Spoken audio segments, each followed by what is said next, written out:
देखो मल्टीपल एलिनिज्म मैं समझा रहा हूँ।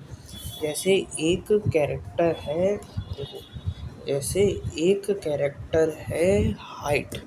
हाइट का अभी तक हम लोगों को कितने एलियन दिखे? या तो टॉल होगा या तो डॉर्फ होगा, ठीक समझ गए। लेकिन हम लोगों ने ब्लड ग्रुपिंग पढ़ी। ब्लड ग्रुपिंग में हम लोगों ने 3 एलील पढ़े हैं। एक तो स्मॉल आई पढ़ा, एक तो आई बी पढ़ा और एक तो आई ए पढ़ा।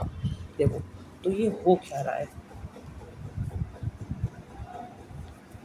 मोर 3 allele governing the same character. Character क्या है? Blood grouping. इस ब्लड ग्रुपिंग को 3 एलील करना है। देखो अब ये बात समझो, ये नीट में क्वेश्चन पूछा है इस पे, ठीक है।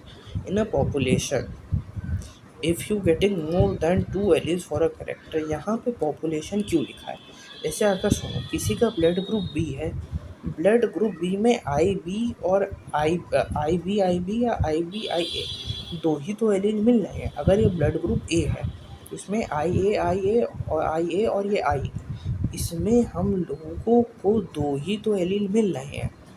लेकिन हम लोगों ने जब एक पॉपुलेशन के बारे मतलब एक जनसंख्या देखी, जनसंख्या में ए के भी लोग थे, बी के भी लोग थे, तो हम लोगों ने देखा इन अ पॉपुलेशन में हम लोगों को मिल रहे हैं, if you are getting more than 2 alleles for a character. जो पॉपुलेशन अगर हम लोग ना पढ़े, इंडिविजुअल पढ़ लें, तो हम लोगों को मल्टीपल एलिनिज्म नहीं मिलेंगे, क्योंकि ये दो ही से हो रहा है।